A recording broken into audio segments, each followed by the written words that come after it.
Welcome to rhythm of learning. ഇന്നത്തെ daily current affairs ക്ലാസ്സിൽ PSC previous ഇയറിൽ ചോദിച്ചിട്ടുള്ള കുറച്ച് ചോദ്യങ്ങളും അതിന്റെ അനുബന്ധ വസ്തുതകളുമാണ് നമ്മൾ പഠിക്കുന്നത്. ഫസ്റ്റ് ക്വസ്റ്റ്യനിലേക്ക് കടക്കാട്ടോ. ഫസ്റ്റത്തെ ക്വസ്റ്റ്യൻ ഇതാണ്. അതായത് ഫസ്റ്റ് ചോദ്യം പറയുന്നത്, ദ്രവ്യത്തിന്റെ ഏത് അവസ്ഥയാണ് 2023 കണ്ടെത്തിയത്? ദ്രവ്യത്തിന്റെ പല അവസ്ഥകളെ കുറിച്ച് നമ്മൾ പഠിച്ചിട്ടുണ്ട്. ഖരം, ദ്രാവകം, വാതകം, plasma, boss condensate, fermionic condensate, അല്ലെ? അങ്ങനെയൊക്കെ പറഞ്ഞ കുറേയധികം ഫോമുകൾ നമ്മൾ പഠിച്ചിട്ടുണ്ട്. അതില് 2023 ദ്രവ്യത്തിന്റെ ഒരു അവസ്ഥ കണ്ടെത്തുകയുണ്ടായി. ആ അവസ്ഥ ഏത് എന്നാണ് ചോദിച്ചത്. ആ അവസ്ഥയുടെ പേര് ഇതാണ്. എന്താണെന്ന് പഠിച്ചോളൂ. എന്താണ്? ചിറാൽ ബോസ് ലിക്വിഡ് സ്റ്റേറ്റ് എന്നാണ്. ചിറാലാണ് കേട്ടോ, എല്ലാണ്. Chiral Bose liquid state. Chiral Bose liquid state എന്നുള്ളതാണ് ദ്രവ്യത്തിന്റെ 2023 കണ്ടെത്തിയ അവസ്ഥ. അപ്പൊ ദ്രവ്യത്തിന്റെ 2023 കണ്ടെത്തിയ അവസ്ഥ ഏതാണ്? ചിറാൽ ബോസ് ലിക്വിഡ് സ്റ്റേറ്റ് എന്നതാണ്. ക്ലിയർ ആയല്ലോ? അടുത്ത ചോദ്യം എന്താണ്? മുസിരീസ് പൈതൃക പദ്ധതിയുമായി ബന്ധപ്പെട്ടിട്ടുള്ള ചോദ്യമാണ്. അപ്പൊ തന്നേക്കാണ് മുസിരീസ് പൈതൃക പദ്ധതിയില് താഴെ പറയുന്നവയിൽ ഏതാണ് മുസ്ലിംസ് പൈതൃക പദ്ധതിയുമായിട്ട് ബന്ധപ്പെടാത്തത് എന്നാണ് ചോദിച്ചേക്കണത്. 4 ഓപ്ഷൻ ഞാൻ നിങ്ങളോട് പറയാം. ഒന്ന്, ചേരമാൻ ജുമാ മസ്ജിദിന്റെ പേര് പറഞ്ഞിട്ടുണ്ട്. എന്താണ്? ചേരമാൻ ജുമാ മസ്ജിദ് എന്ന് പറയുന്ന ഒരു പേര് പറഞ്ഞിട്ടുണ്ട്. ചേരമാൻ ജുമാ മസ്ജിദിനെ കുറിച്ച് നമുക്ക് എല്ലാവർക്കും അറിയുന്നതാണ്. അടുത്തത് പറഞ്ഞേക്കണത് പാലിയം കോവിലകത്തെ കുറിച്ചാണ്. ഇന്ന് നമ്മള് പാലിയം സത്യാഗ്രഹത്തെ കുറിച്ച് ഓൾറെഡി പഠിക്കുന്നുണ്ട്. നമ്മുടെ കേരള ഹിസ്റ്ററിയുടെ ക്ലാസ്സിൽ പാലിയം കോവിലകം എന്ന് പറയുന്ന ഓപ്ഷനാണ്. അടുത്തത് സഹോദരൻ അയ്യപ്പ ഭവനമാണ്. സഹോദരൻ അയ്യപ്പ ഭവനം. ലാസ്റ്റ് വൺ പറയുന്നത് സെന്റ് ഫ്രാൻസിസ് ചർച്ചാണ് ഫോർട്ട് കൊച്ചിയില്. പക്ഷെ അത് ഇതിൽ പെടില്ല. അപ്പൊ ഇത്രയും പഠിച്ചാൽ മതി. മുസ്ലിംസ് പൈതൃക പദ്ധതിയുമായിട്ട് ബന്ധപ്പെടുന്ന സംഭവങ്ങളാണ് ചേരമാൻ ജുമാ മസ്ജിദും പാലിയം പാലിയം കോവിലകവും സഹോദരൻ അയ്യപ്പ ഭവനവും. അപ്പൊ ഇന്ത്യയിലെ ഏറ്റവും വലിയ എന്താണ് പൈതൃക സംരക്ഷണ പദ്ധതി? ഇന്ത്യയിലെ ഏറ്റവും വലിയ പൈതൃക സംരക്ഷണ പദ്ധതി എന്ന് ചോദിച്ചു കഴിഞ്ഞാൽ നമ്മൾ ഏതാ പറയാ? മുസിരീസ് പൈതൃക പദ്ധതി. ഇന്ത്യയിലെ ഏറ്റവും വലിയ പൈതൃക സംരക്ഷണ പദ്ധതി മുസിരീസ് പദ്ധതിയാണ്. ഈ മുസിരീസ് പദ്ധതിയുടെ പ്രത്യേകത എന്താണെന്നൊന്ന് പഠിച്ചു നോക്കൂ. അതായത് കൊടുങ്ങല്ലൂര്, പറവൂർ മേഖലകളിലുള്ള ചരിത്ര സ്മാരകങ്ങള്, തീർത്ഥാടന കേന്ദ്രങ്ങള്, ജലപാതകൾ എന്നിവ കോർത്തിണക്കിക്കൊണ്ട് തീർത്ഥാടന ടൂറിസത്തോടൊപ്പം കേരള ചരിത്രവും പരിചയപ്പെടുത്തുന്ന പദ്ധതിക്കാണ് മുസിരീസ് പൈതൃക പദ്ധതി എന്ന് വിളിക്കുന്നത്. ക്ലിയർ ആയില്ലേ? ഇപ്പൊ മുസിരീസ് പൈതൃക പദ്ധതിയുടെ ഭാഗമായ രാജ്യത്തെ തന്നെ ആദ്യത്തെ മുസ്ലിം പള്ളിയാണ് ഏത്? ചേരമാൻ ജുമാ മസ്ജിദ്. രാജ്യത്തെ ആദ്യത്തെ മുസ്ലിം പള്ളിയാണ് ചേരമാൻ ജുമാ മസ്ജിദ്. അപ്പോ മുസിരീസ് പൈതൃക പദ്ധതിയുമായി ബന്ധപ്പെട്ട രാജ്യത്തെ ആദ്യത്തെ മുസ്ലിം പള്ളി ചേരമാൻ ജുമാ മസ്ജിദ് ആണ്. കൊടുങ്ങല്ലൂർ, പറവൂർ മേഖലകളിലെ ചരിത്ര സ്മാരകങ്ങളും തീർത്ഥാടന കേന്ദ്രങ്ങളും ജലപാതകളൊക്കെ കോർത്തിണക്കി തീർത്ഥാടക ടൂറിസത്തോടൊപ്പം കേരള ചരിത്രവും പരിചയപ്പെടുത്തുന്ന പദ്ധതിയാണ് മുസിരീസ് പൈതൃക പദ്ധതി. ഇന്ത്യയിലെ തന്നെ ഏറ്റവും വലിയ പൈതൃക സംരക്ഷണ പദ്ധതിയുടെ പേരാണ് മുസിരീസ് പദ്ധതി. ഇത്രയും കാര്യം ക്ലിയർ ആയില്ലേ? അടുത്ത ചോദ്യം, സർക്കാർ ജീവനക്കാര്, ഗവൺമെന്റ് ഉദ്യോഗസ്ഥരുണ്ടല്ലോ, ആ സർക്കാർ ജീവനക്കാരുടെ ശമ്പളം എടുത്തിട്ട് ആ ശമ്പളത്തിൽ നിന്ന് നിശ്ചിത തുക ഈടാക്കുക. ഓരോ സർക്കാർ ജീവനക്കാരുടെയും ശമ്പളത്തിൽ നിന്ന് നിശ്ചിത തുക ഈടാക്കി അത് വിരമിച്ച ശേഷം മാസം തോറും നൽകുവാൻ ലക്ഷ്യമിടുന്ന പദ്ധതി. അപ്പോ വിരമിച്ച ശേഷം എന്ത് ചെയ്യും? മാസം തോറും എന്ത് കൊടുക്കും? ഈ തുക തിരിച്ചു കൊടുക്കും. മാസം തോറും തുക തിരിച്ചു കൊടുക്കുക എന്നുള്ള രീതിയിൽ ലക്ഷ്യമിടുന്ന പദ്ധതിയുടെ പേര് എന്ത് എന്നാണ് ചോദിച്ചത്. ജീവാനന്ദം പദ്ധതി എന്നാണ് ആ പദ്ധതിയുടെ പേര്. ജീവാനന്ദം പദ്ധതി. ഇപ്പൊ സർക്കാർ ജീവനക്കാരുടെ ശമ്പളത്തിൽ നിന്നും നിശ്ചിത തുക എന്താണ് പിരിച്ചെടുക്കുകയും ഈടാക്കുകയും വിരമിച്ച ശേഷം മാസം തോറും അവർക്ക് തിരികെ നൽകാനും ലക്ഷ്യമിട്ടുകൊണ്ട് ഉള്ള പദ്ധതിയാണ്. ആ ലക്ഷ്യമിടുന്ന പദ്ധതിയുടെ പേരാണ് ജീവാനന്ദം പദ്ധതി. അപ്പൊ ജീവാനന്ദം പദ്ധതി പഠിച്ചപ്പോ അടുത്തൊരു പദ്ധതിയെ കൂടെ നിങ്ങൾ ഓർത്തു വെച്ചോളൂ. പദ്ധതിയുടെ പേര് ഗൃഹസ്ഥലി പദ്ധതി എന്നാണ്. എന്താണ് ഗൃഹസ്ഥലി പദ്ധതി? എന്താ ഗൃഹസ്ഥലി പദ്ധതി എന്ന് പറയണ വെച്ചിട്ടുണ്ടെങ്കിൽ, കേരളത്തിന്റെ ശ്രേഷ്ഠ നിർമ്മിതികൾ പരിരക്ഷിച്ച് നിർത്തിയിട്ട് തനതു പൈതൃകം കാക്കുന്നതിന് വിനോദസഞ്ചാര വകുപ്പ് ആവിഷ്കരിച്ച പദ്ധതിയാണ് ഗൃഹസ്ഥലി. അപ്പൊ ഇത് ആരുടെ പദ്ധതിയാണ്? വിനോദ സഞ്ചാര വകുപ്പിന്റെ പദ്ധതിയാണ് എന്ന് മനസ്സിലാക്കുക. അപ്പൊ നമുക്കറിയാലോ, അതായത് പണ്ടത്തെ രീതിയിലുള്ള കൊട്ടാരങ്ങള്, കെട്ടിടങ്ങള്, അല്ലെങ്കിൽ അങ്ങനെ ആർക്കിയോളജിയുമായിട്ട് റിലേറ്റഡ് ആയിട്ടുള്ള കാര്യങ്ങളൊക്കെ, അങ്ങനെയുള്ള നിർമ്മിതികളൊക്കെ നമ്മൾ എന്താണ് അതേ പൈതൃകത്തോടു കൂടി കാത്തു സംരക്ഷിക്കാൻ വേണ്ടിയിട്ട് വിനോദസഞ്ചാര വകുപ്പ് ആരംഭിച്ച പദ്ധതിക്ക് വിളിക്കുന്ന പേരാണ് എന്ത്? ഗൃഹസ്ഥലി പദ്ധതി എന്ന് പറഞ്ഞാൽ. ഇത്തരം കാര്യം ക്ലിയർ ആയില്ലേ? ഇനി അടുത്ത ചോദ്യം, സൈബർ ആക്രമണങ്ങൾ. ഇപ്പൊ നമുക്കറിയാം, സ്ഥിരം സൈബർ ആക്രമണങ്ങളാണ് ഓരോരുത്തരും നേരിടുന്നത് അല്ലെ? അങ്ങനെ സൈബർ ആക്രമണങ്ങൾ തടയാൻ, ഇത്തരം സൈബർ ആക്രമണങ്ങൾ തടയാൻ, ഇത് വ്യക്തികൾക്ക് നേരിലുള്ള ആക്രമണങ്ങളല്ല, ഇന്ത്യൻ പ്രതിരോധ മന്ത്രാലയവുമായിട്ട് റിലേറ്റഡ് ആയിട്ടാണ്. അപ്പൊ ഇന്ത്യൻ പ്രതിരോധ മന്ത്രാലയം രൂപകൽപ്പന ചെയ്ത ഓപ്പറേറ്റിംഗ് സിസ്റ്റത്തിന്റെ പേര് എന്താണ്? ആ ഓപ്പറേറ്റിംഗ് സിസ്റ്റത്തിന്റെ പേര് മായ ഓപ്പറേറ്റിംഗ് സിസ്റ്റം എന്താണ്? അപ്പോ സൈബർ ആക്രമണങ്ങൾ തടയാൻ ഇന്ത്യൻ പ്രതിരോധ മന്ത്രാലയം രൂപകൽപ്പന ചെയ്ത ഓപ്പറേറ്റിംഗ് സിസ്റ്റം, സൈബർ ആക്രമണങ്ങൾ തടയാൻ ഇന്ത്യൻ പ്രതിരോധ മന്ത്രാലയം രൂപകൽപ്പന ചെയ്ത ഓപ്പറേറ്റിംഗ് സിസ്റ്റത്തിന്റെ പേര് എന്താണ്? മായ ഓപ്പറേറ്റിംഗ് സിസ്റ്റം ആണ്. ഓപ്പൺ സോഴ്സ് ഉബുണ്ടു എല്ലാവർക്കും അറിയുന്ന ഒരു കാര്യമാണ്. കമ്പ്യൂട്ടർ അറിയുന്ന കുട്ടികൾക്കൊക്കെ അറിയുണ്ടാവും. ഓപ്പൺ സോഴ്സ് ഉബുണ്ടു എന്ന് പറയുന്നത് അല്ലെ? അപ്പൊ ഈ ഓപ്പൺ സോഴ്സ് ഉബുണ്ടു പ്ലാറ്റ്ഫോമിനെ അടിസ്ഥാനമാക്കിയുള്ള ഓപ്പറേറ്റിംഗ് സിസ്റ്റം ആണ് മായ ഓപ്പറേറ്റിംഗ് സിസ്റ്റം. അപ്പൊ ഏത് പ്ലാറ്റ്ഫോമിനെ അടിസ്ഥാനമാക്കി രൂപകൽപ്പന ചെയ്തതാണ് മായ ഓപ്പറേറ്റിംഗ് സിസ്റ്റം എന്നും ചോദിക്കാം. ഏതാണ്? ഓപ്പൺ സോഴ്സ് ഉബുണ്ടുവിനെ അടിസ്ഥാനമാക്കി രൂപകൽപ്പന ചെയ്ത ഓപ്പറേറ്റിംഗ് സിസ്റ്റം ആണ്. സൈബർ ആക്രമണങ്ങൾ തടയാൻ ഇന്ത്യൻ പ്രതിരോധ മന്ത്രാലയം രൂപകൽപ്പന ചെയ്ത ഓപ്പറേറ്റിംഗ് സിസ്റ്റം ആണ് മായ ഓപ്പറേറ്റിംഗ് സിസ്റ്റം. ഇത്രയും കാര്യം ക്ലിയർ ആയില്ലേ? ഇനി അടുത്ത നെക്സ്റ്റ് ചോദ്യം എന്താണെന്ന് വെച്ചിട്ടുണ്ടെങ്കിൽ, താഴെ പറയുന്നവയിൽ 2024 ജൂലൈ മാസത്തില് എന്തുണ്ടായി? കേന്ദ്ര ബഡ്ജറ്റ് അവതരിപ്പിക്കുകയുണ്ടായി അല്ലെ? കേന്ദ്ര ബഡ്ജറ്റ് അവതരിപ്പിച്ചതിനെ കുറിച്ചാണ് ചോദിക്കണേ. 2024 ജൂലൈയിൽ കേന്ദ്ര ബഡ്ജറ്റ് അവതരിപ്പിച്ചു. അതിൽ ധനമന്ത്രി നിർത്തലാക്കിയത് ഏതെന്നാ ചോദിച്ചത്. ഓപ്ഷൻസ് തന്നേക്കാണ്. കൃഷി കല്യാൺ ടാക്സ് ആണോ, ഏഞ്ചൽ ടാക്സ് ആണോ, സ്വച്ഛ് ഭാരത് ടാക്സ് ആണോ, അതുപോലെ ഫ്രിഞ്ച് ബെനിഫിറ്റ് ടാക്സ് ആണോ? ഉത്തരം എന്താണെന്നറിയോ നിങ്ങൾക്ക്? Angel tax. എന്താ നിർത്തലാക്കിയേ? ഏഞ്ചൽ ടാക്സ് ആണ് നിർത്തലാക്കിയത്. അപ്പൊ 2024 ജൂലൈ മാസത്തില് 2024 ജൂലൈ മാസത്തിൽ അവതരിപ്പിച്ച കേന്ദ്ര ബഡ്ജറ്റിലൂടെ ധനമന്ത്രി നിർത്തലാക്കിയ ടാക്സ് ഏതാണ്? ഏഞ്ചൽ ടാക്സ് ആണ്. ഏതാണ്? Angel tax. അപ്പൊ എന്താണ് ഏഞ്ചൽ ടാക്സ് എന്ന് പറയുന്നത്? ഏഞ്ചൽ ടാക്സ് എന്ന് പറഞ്ഞാൽ ഏഞ്ചൽ നിക്ഷേപകരുണ്ട്. എന്താണ്? ഏഞ്ചൽ നിക്ഷേപകർ. അപ്പൊ ആരാണ് ഏഞ്ചൽ നിക്ഷേപകർ എന്നറിയണ്ടേ?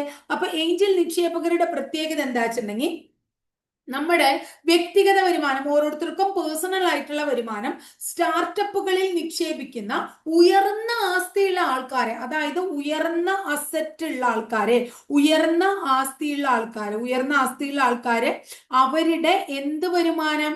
വ്യക്തിഗത വരുമാനം. അവരുടെ വ്യക്തിഗത വരുമാനം എന്തിലും നിക്ഷേപിക്കുന്നു? സ്റ്റാർട്ടപ്പുകളിൽ നിക്ഷേപിക്കുന്നു. അപ്പൊ ഉയർന്ന ആസ്തിയുള്ള വ്യക്തികള് അവരുടെ വ്യക്തിഗത വരുമാനം സ്റ്റാർട്ടപ്പുകളിൽ നിക്ഷേപിക്കുകയാണെങ്കിൽ അത്തരം നിക്ഷേപകരെ നമ്മൾ ഏഞ്ചൽ നിക്ഷേപകർ എന്ന് വിളിക്കുന്നു. അപ്പോ ഈ സ്റ്റാർട്ടപ്പുകൾ സമാഹരിക്കുന്ന ഫണ്ടില് അതിൽ നിന്ന് അവർക്കൊരു ഇൻവെസ്റ്റ്മെന്റ്, എന്താ പറയാ, റിട്ടേൺ കിട്ടുമല്ലോ. ആ റിട്ടേണിന് നമ്മൾ ഈടാക്കുന്ന നികുതിയായിരുന്നു ഏഞ്ചൽ ടാക്സ്. ഈ ഏഞ്ചൽ ടാക്സ് ആണ് എന്ത്?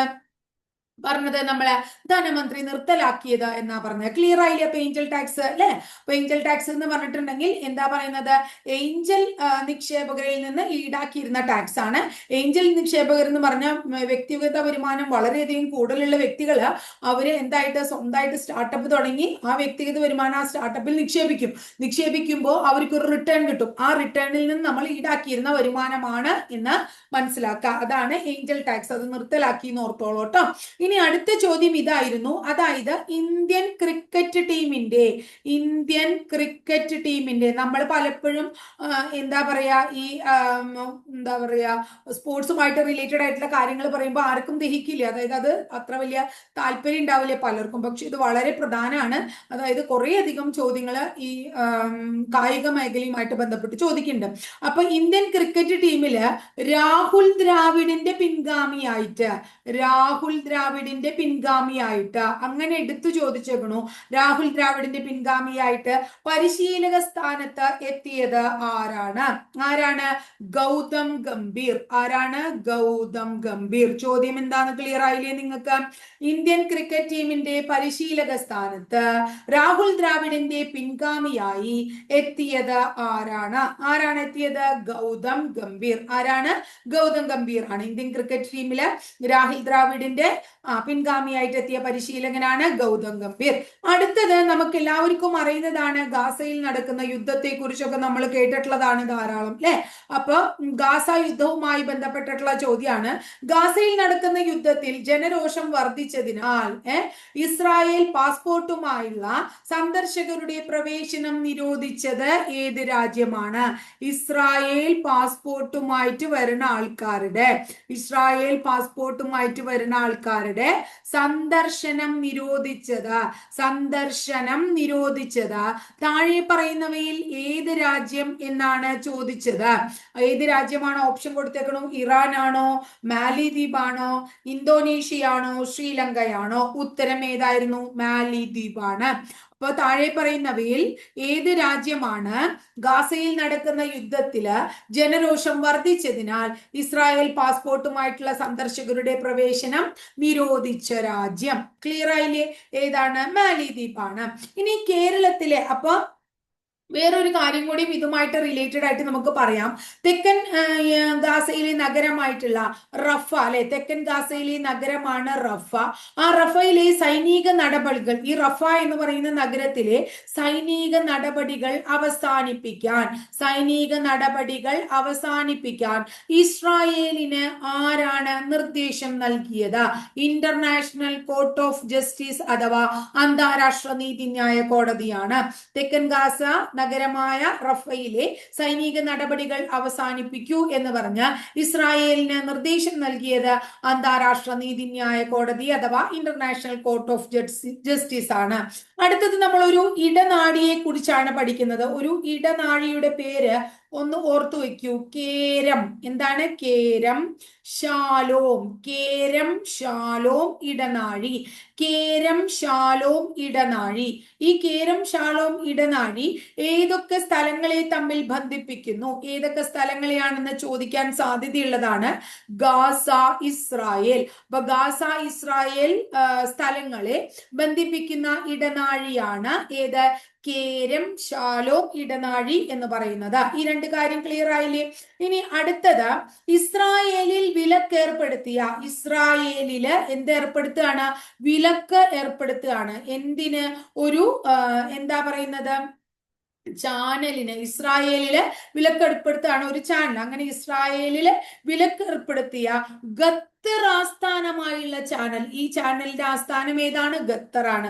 ആ ചാനലിന്റെ പേരെന്താണ്? Al Jazeera. അപ്പോ ഇസ്രായേലിൽ വിലക്കേർപ്പെടുത്തിയ ഖത്തർ ആസ്ഥാനമാക്കിയുള്ള ചാനലാണ് അൽ ജസീറ. അപ്പൊ നമ്മൾ ഗാസ യുദ്ധത്തെ കുറിച്ച് ചോദിച്ചപ്പോൾ അതുമായിട്ട് റിലേറ്റഡ് ആയിട്ടുള്ള കുറച്ച് ക്വസ്റ്റ്യൻസ് പറഞ്ഞു എന്നേ ഉള്ളൂ.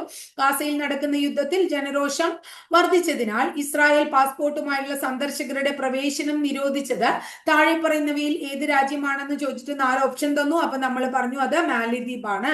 ഇനി അടുത്തത് എന്താ നമ്മൾ പറഞ്ഞത്? തെക്കൻ ഗാസയിലെ ഒരു നഗരത്തിന്റെ പേരാണ് റഫ അല്ലെ. ആ റഫയിലെ സൈനിക നടപടികൾ അവസാനിപ്പിക്കാൻ ഇസ്രായേലിന് നിർദ്ദേശം നൽകിയത് ആരാണ്? ഇന്റർനാഷണൽ കോർട്ട് ഓഫ് ജസ്റ്റിസ് അഥവാ അന്താരാഷ്ട്ര നീതിന്യായ കോടതിയാണ്. അടുത്തത് കേരം ഷാലോം. കേരം ഷാലോം എന്ന് പറയുന്നത് ഒരു ഇടനാഴിയുടെ പേരാണ്. ഇത് ഏതൊക്കെ സ്ഥലങ്ങളെ തമ്മിൽ ബന്ധിപ്പിക്കുന്നു? ഗാസയെയും ഇസ്രായേലിനെയും ബന്ധിപ്പിക്കുന്നു. അടുത്ത ഇസ്രായേലിൽ വിലക്ക് ഏർപ്പെടുത്തിയ ഖത്തർ ആസ്ഥാനമായിട്ടുള്ള ചാനലിന്റെ പേരാണ് അൽ ജസീറ ചാനൽ. ഏതാണ്? അൽ ജസീറ ചാനൽ. ക്ലിയർ ആയില്ലേ? ഇനി അടുത്ത ചോദ്യം എന്താണ്? കേരളത്തിലെ ആദ്യത്തെ റോഡ് ടണൽ ഏത് എന്നുള്ളതാണ്. തൃശ്ശൂർ പഠിച്ചപ്പോൾ ടീച്ചർ പഠിപ്പിച്ചു തന്നിട്ടുള്ളതാണത്. കേരളത്തിലെ ആദ്യത്തെ റോഡ് ടണൽ, കേരളത്തിലെ ആദ്യത്തെ റോഡ് ടണൽ ഏത് എന്നാണ് ചോദ്യം. അതിന് റോഡ് ടണൽ എന്ന് പറഞ്ഞിട്ട് അതേത് ജില്ലയിലാണ് എന്നാണ് ചോദിച്ചത്. ഉത്തരം തൃശ്ശൂർ ജില്ലയിലാണ്. തൃശ്ശൂർ ജില്ലയില് ദേശീയപാത നാഷണൽ ഹൈവേ 544 വടക്കാഞ്ചേരി മണ്ണുത്തിക്കിടക്ക് കേട്ടോ. വടക്കാഞ്ചേരിക്കും മണ്ണുത്തിക്കിടക്കുള്ള NH544 അതിന് ഇടയിൽ സ്ഥിതി ചെയ്യുന്ന ഒരു തുരങ്കമുണ്ട്. തുരങ്കത്തിന്റെ പേര് ഇതാണ്, കുതിരാൻ തുരങ്കം എന്നാണ്. ഏതാണ്? കുതിരാൻ തുരങ്കം കേട്ടോ. ഇതാണ് കേരളത്തിലെ റോഡ് തുരങ്കം. വടക്കാഞ്ചേരി എന്നല്ല, ശരിക്കും വടക്കുംചേരി എന്നാ പറയാ. വടക്കാഞ്ചേരി ഷൊർണൂർ ഭാഗത്തുള്ളതാണ്. അപ്പം NH44 വടക്കഞ്ചേരി മണ്ണുത്തി ആ ഭാഗത്തുള്ള എന്താ പറയാ അതിനെ കണക്ട് ചെയ്യുന്ന NH44 ഉണ്ടല്ലോ, അതിലാണ് ഏത് തുരങ്കം? കുതിരാൻ തുരങ്കം എന്ന് നമ്മൾ മനസ്സിലാക്കാം. ഇനി അടുത്ത ചോദ്യം വളരെ ഇമ്പോർട്ടന്റ് ആയിട്ടുള്ള ചോദ്യമാണ്. ഇന്ത്യയുടെ സൗരമിഷൻ ഏതാണെന്ന് എല്ലാവർക്കും അറിയാം. സൗരമിഷൻ ആദിത്യ L1 ആണ് അല്ലെ. ഇന്ത്യയുടെ സൗരമിഷൻ ഏതാണ്? ആദിത്യ L1 ആണ്. ആദിത്യ L1ൽ ഭൂമിയിൽ നിന്നുമുള്ള അകലം ഭൂമിയും സൂര്യനും തമ്മിലുള്ള അകലത്തിന്റെ എത്ര ശതമാനമാണ്? ആദിത്യ L1ന് ഭൂമിയിൽ നിന്നുള്ള അകലമാണ് ചോദിക്കുന്നത്. ആ ഭൂമിയിൽ നിന്നുള്ള അകലം ഭൂമിയും സൂര്യനും തമ്മിലുള്ള അകലത്തിന്റെ എത്ര ശതമാനമാണ് എന്നാ ചോദ്യം. 1.5 ആണോ, 2% ആണോ, 10% ആണോ, 1% ആണോ എന്ന് ചോദിച്ചിട്ടുണ്ട്. ഉത്തരം എന്താണ്? 1% ആണ്. ഉത്തരം എന്താ പറയണ്ടേ? നമ്മള് 1% ആണ് എന്ന് പറയാം കേട്ടോ. അടുത്ത ചോദ്യം ഇതാണ്. അതായത് നമ്മുടെ ദേശീയ വനിതാ കമ്മീഷന്റെ 9ാമത്തെ അധ്യക്ഷ ആര് എന്നാണ് ചോദ്യം. കണ്ടോ, നമ്പർ ഇട്ടിട്ടൊക്കെയാ ചോദിക്കണേ, ജയിൽ പുള്ളികളുടെ പോലെ. കാരണം നമുക്ക് കൺഫ്യൂഷൻ ഉണ്ടാക്കാൻ വേണ്ടിയിട്ടാണ്. അപ്പോ ദേശീയ വനിതാ കമ്മീഷന്റെ 9ാമത്തെ അധ്യക്ഷയാണ് ആര്? വിജയ കിഷോർ രഹത്കർ. ആരാണ്? വിജയ കിഷോർ രഹത്കർ. പഠിക്കൂ, വിജയ കിഷോർ രഹത്കർ ട്ടോ. അപ്പോ എന്താ പറഞ്ഞത് നമ്മള്? ദേശീയ വനിതാ കമ്മീഷന്റെ 9ാമത്തെ അധ്യക്ഷ. 8ാമത്തെ അധ്യക്ഷ രേഖാ ശർമ്മ, 9ാമത്തെ അധ്യക്ഷ വിജയ കിഷോർ രാഹത്കർ ട്ടോ. അത് വളരെ ഇമ്പോർട്ടന്റ് ആണ്. ഇനി അടുത്തത് നമ്മൾ ഇത് കേന്ദ്ര സാഹിത്യ അക്കാദമി അവാർഡിനെ കുറിച്ച് മുമ്പ് ഞാൻ നിങ്ങൾക്ക് പറഞ്ഞു തന്നിട്ടുണ്ട് ഡീറ്റെയിൽഡ് ആയിട്ട്. അതുമായിട്ട് റിലേറ്റഡ് ആയിട്ടുള്ള വേറൊരു ചോദ്യമാണ് ചോദിച്ചേക്കണേ. 2023 കേന്ദ്ര സാഹിത്യ അക്കാദമിയുടെ ബാലസാഹിത്യ പുരസ്കാരം ആർക്കാ കിട്ടിയത്? 2023 കേന്ദ്ര സാഹിത്യ അക്കാദമിയുടെ ബാലസാഹിത്യ പുരസ്കാരം 2023 കേന്ദ്ര സാഹിത്യ അക്കാദമിയുടെ ബാലസാഹിത്യ പുരസ്കാരം കിട്ടിയത് AS പ്രിയക്കാണ്. ആർക്കാ കിട്ടിയ? AS പ്രിയ. 2023 കേന്ദ്ര സാഹിത്യ അക്കാദമിയുടെ ബാലസാഹിത്യ പുരസ്കാരം കിട്ടിയത് AS പ്രിയക്കാണ്. അപ്പൊ AS പ്രിയയെ അതിന് അർഹയാക്കിയ കൃതി ഏതാണ്? പെരുമഴയത്തെ കുഞ്ഞിതളുകൾ ട്ടോ. പെരുമഴയത്തെ കുഞ്ഞിതളുകൾ എന്ന് പറയുന്നതാണ്. പെരുമഴയത്തെ കുഞ്ഞിതളുകൾ ട്ടോ. അതായത് നമ്മുടെ 2018 പ്രളയം ഉണ്ടായില്ലേ, ആ പ്രളയത്തെ പശ്ചാത്തലമാക്കി AS പ്രിയ രചിച്ചതാണ് പെരുമഴയത്തെ കുഞ്ഞിതളുകൾ. ഇതിനാണ് 2023 ബാലസാഹിത്യ പുരസ്കാരം കിട്ടിയത് എന്ന് ഓർത്തുവെക്കണം. ക്ലിയർ ആയില്ലേ? അടുത്ത ചോദ്യം ഇതാണ്. ഇന്ത്യയിലെ ആദ്യത്തെ ബ്രെയിൻ ഹെൽത്ത് ക്ലിനിക്ക്. ഇന്ത്യയിലെ ആദ്യത്തെ ബ്രെയിൻ ഹെൽത്ത് ക്ലിനിക്ക് കേട്ടോ. ബ്രെയിൻ ബ്രെയിൻ ഹെൽത്ത് ക്ലിനിക്ക് എവിടെ ആരംഭിച്ചു? ഇന്ത്യയിലെ ആദ്യത്തെ ബ്രെയിൻ ഹെൽത്ത് ക്ലിനിക്ക് ആരംഭിച്ചത് എവിടെ എന്ന് ചോദിച്ചു. അപ്പോൾ ഉത്തരം നമ്മൾ എന്താ പറയേണ്ടത്? ബാംഗ്ലൂർ ആണ്. ഇന്ത്യയിലെ ആദ്യത്തെ ബ്രെയിൻ ഹെൽത്ത് ക്ലിനിക്ക് ആരംഭിച്ചത് എവിടെയാണ്? ബാംഗ്ലൂർ ആണ് എന്ന് മനസ്സിലാക്കുക. ക്ലിയർ ആയില്ലേ? ഇനി അടുത്തത് 2023 വീണ്ടും കായികവുമായി ബന്ധപ്പെട്ടിട്ടുള്ള ചോദ്യമാണ്. 2023 under 17 FIFA 2023 under 17 FIFA world കപ്പിന് ആതിഥേയത്വം വഹിച്ചത്. ആതിഥേയത്വം ഇതിനെ കുറിച്ചൊക്കെ കൂടുതൽ നമ്മൾ മുമ്പ് പഠിച്ചിട്ടുണ്ട്, അതുകൊണ്ട് ഇവിടെ ഒന്നും പറയുന്നില്ല ഞാൻ. വേറെ ഇന്തോനേഷ്യയാണ്. ഇന്തോനേഷ്യ, അതായത് വീണ്ടും മുമ്പ് പറഞ്ഞിട്ടുള്ളത് ഞാൻ പരമാവധി പറയാതിരിക്കാൻ നോക്കുന്നുണ്ട്, അതായത് റിപ്പീറ്റേഷൻ വരാണ്ടിരിക്കാൻ കേട്ടോ. 2023 അണ്ടർ 17 ഫിഫ വേൾഡ് കപ്പിൽ ആതിഥേയത്വം വഹിച്ച രാജ്യം ഏതാണ്? ഇന്തോനേഷ്യയാണ്. അപ്പൊ ഇന്ന് ഇത്ര ക്വസ്റ്റ്യൻസ് നമ്മളിവിടെ പഠിക്കുന്നുള്ളൂ. അപ്പോ ഈ പഠിച്ച കാര്യങ്ങളൊക്കെ നിങ്ങൾ ഇടയ്ക്കിടയ്ക്ക് ഒന്ന് ഓർത്തു വെക്കുന്നത് നല്ലതാണ്. നമ്മുടെ current affairs, daily current affairs നമുക്കറിയാം 20 മാർക്കിനാണ് കറണ്ട് അഫയേഴ്സ് ക്വസ്റ്റ്യൻ പരീക്ഷയ്ക്ക് വരിക എന്നുള്ളത് പറയാതെ തന്നെ നിങ്ങൾക്കറിയാം അല്ലെ. പലരും ചോദിക്കേണ്ട കഴിഞ്ഞ പ്രാവശ്യം തന്നെ അതേ സിലബസ് തന്നെയാണ്, ലാസ്റ്റ് ഗ്രേഡിന്റെ സിലബസിൽ മാറ്റമൊന്നും ഇല്ല, സെയിം സിലബസ് തന്നെയാണെന്നാണ് അറിയപ്പെടുന്നത്. നമ്മൾ അതുപോലെ തന്നെ പഠിച്ചു പോവുക, യാതൊരു സംശയവും ഇല്ല. അപ്പൊ അതന്നെ പഠിച്ചു പോകണം. ഈ പറഞ്ഞ കാര്യങ്ങൾ നമ്മൾ ഓരോ ദിവസവും അപ്ലോഡ് ചെയ്യുന്നതെല്ലാം ഈ ലാസ്റ്റ് ഗ്രേഡ് എക്സാമിന് ചോദിക്കുന്ന രീതിയിലുള്ള അവരുടെ സിലബസിൽ, PSC സിലബസിൽ കൊടുത്തിട്ടുള്ള കാര്യങ്ങൾ തന്നെയാണ് കേട്ടോ. ഇന്നത്തെ ക്ലാസ് ഇത്രയേ ഉള്ളൂ. അടുത്ത ക്ലാസ്സിൽ മറ്റൊരു ടോപ്പിക്കുമായി വീണ്ടും കാണാം കേട്ടോ.